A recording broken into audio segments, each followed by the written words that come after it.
AKIRA is perfect. Not really a hot take in the grand scheme of things, but you know. There's very little I can say about Katsuhiro Otomo's magnum opus that hasn't already been said. From the fast-paced, post-apocalyptic cyberpunk story that mirrors real life a little too well, to the highly detailed, grotesque, but strangely captivating body horror in every wonderfully fleshed out character, no matter how insignificant, and beautiful panel of Neo-Tokyo in between, it's all been touched on in some capacity. If you're not familiar with it, you at least know someone who loves it, or you love a piece of media whose creator loved it. It's a big reason for anime and manga being taken seriously over here in the West, and I think art as a whole would be worse off without it. However, this video isn't about AKIRA. You already knew that, but for the benefit of those who aren't aware, I wanted to lay some groundwork and just talk about how dope and important AKIRA is, not just to media as a whole, but to me. It kicked off the science fiction and manga. I wouldn't quite call it an obsession, but a huge interest I have. So when I found out the creator of my favorite manga created a story featuring my favorite character in all of fiction, I squealed like a schoolgirl. I ain't afraid to admit it. I've touched on this series a few times, and I promise that a video solely talking about Batman Black and White will be coming, but for now, I'll quickly talk about the coolest idea DC has ever had. Batman Black and White is an anthology series DC created in the 90s and has revisited a couple of times since. In short, they would hire artists and writers, some of which were Batman veterans and others who had never touched the character, and have them write and draw a story about the Dark Knight. As you could have guessed, the creator of AKIRA, Katsuhiro Otomo, honored the character in issue 4 of the first volume of Batman Black and White. It's very unfortunate, but I wasn't able to find any interviews with editor of DC at the time, Mark Chiarello, and the whole mastermind behind this Batman Black and White series, because I would love to hear him talk about how difficult or easy it was to get Otomo on this, and I couldn't find Otomo himself anywhere talking about the creative process behind this story. Did Chiarello just call Otomo up? Is Otomo secretly a big fan of Batman? If not, what was Otomo's research for writing for this character? If he is a big fan of Batman,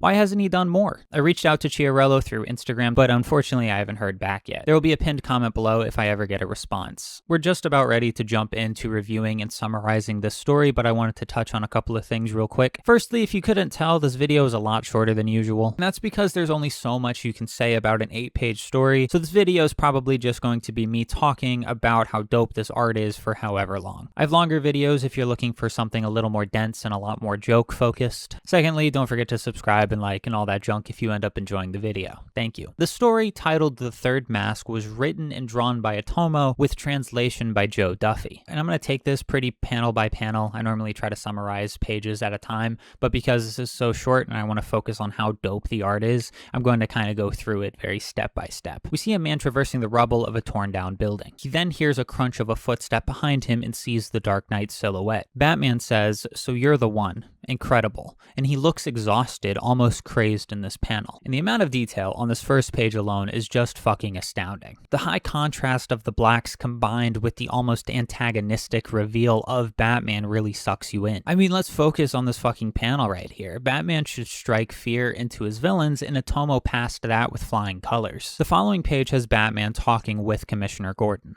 He's telling Batman that there's a body underneath all of this rubble and it doesn't appear to be possible to get him out. He continues by saying that the serial killer doesn't have a clear MO and is just killing people at random in different ways, and it's not making a lot of sense. The comic continues with resuming the interaction that Batman had with the man from earlier. Something that Otomo does that I'm kind of stumped on is the way that he does these weird, noisy backgrounds. I'm definitely not an expert on various art supplies or how things are executed or whatever, but it looks like he took something that has a lot of texture and kind of dipped it in ink and then smeared it behind Batman. It's really sick and somehow forces your eye to focus on Batman even more than if there was a pitch black background behind him. The man seemingly appears to grow in size, flexing and ripping through his shirt and taunting Batman. I know I just touched on this, but Otomo's line work is fucking insane. Just looking at these panels is making my hands hurt. I mean, the way that he can go from such harsh blacks to such bright whites so seamlessly it's fucking astounding. We then get some brief traditional manga action, and it is again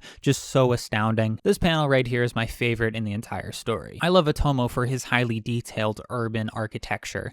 but like this panel right here is scratching an itch I didn't know I had. And then the man throws Batman through a wall and then just disappears. He then reappears on top of a building, talking about how he has dozens of personalities inside of him, and that Batman will soon be the same way, implying that Batman and Bruce are different personalities and that Bruce will succumb to more. And this is a very small detail, but I love it so much. This panel right here is one long panel, but it looks like 3 smaller ones, and the man just disappears completely. And luckily we get some of that signature architecture that people love from Otomo. Bruce is at the manor and he's pondering what the man told him about him having 2 different personalities, and he begins to hallucinate, seeing his shadow illuminated by the fire slowly morph into Batman, and worried that the man is right, that he is truly broken and separated into 2 different people. And here, if I had to pick a single issue with this comic, it would be how Otomo draws Bruce Wayne. I mean, it's only for a couple of panels, so it's not that big of a deal, but Otomo's Bruce Wayne looks too much like Alex Ross's Superman,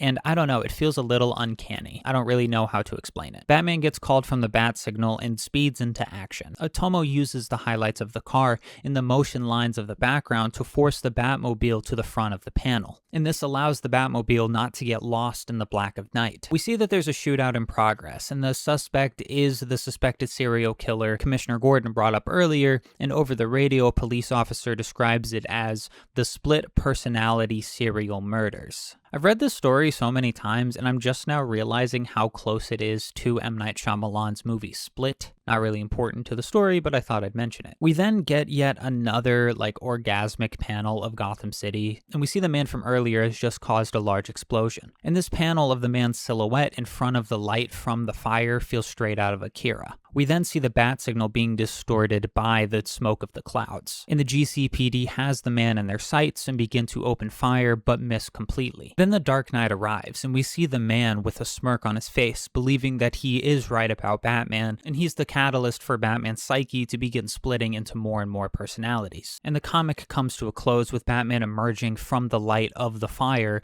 announcing that he is not Batman. And I'm not sure if it's intentional or not, but he's no longer rocking the Batman symbol on his suit. And with that, he finally realizes that Batman is not him. He is not Batman. It's just a suit that he puts on and a character he portrays, and this whole vigilante crime fighting thing isn't eating him alive. And with the art, I don't think I gotta say it, but Otomo fucking delivered. He pulled out all the stops and gave what fans would want from the creator of Akira working on a Batman story. From the stunning architecture to the almost post-apocalyptic feel with the multiple destroyed buildings, he gave us what made us fall in love with Akira's art, even if it's just for one panel. It's unfortunate that he was confined to this 8-page restriction and never came back to flesh out his Batman mythos. I just wish that every story beat in this narrative had at least 2 more pages to expand upon it and really give us that internal struggle that Batman is having, and allowed me to stay in this world a little longer, but that's not Otomo's fault. And I mean, the story for this isn't the most original idea for Batman, because there's been loads of stories having the internal struggle of if he should just let Batman fully take over his life,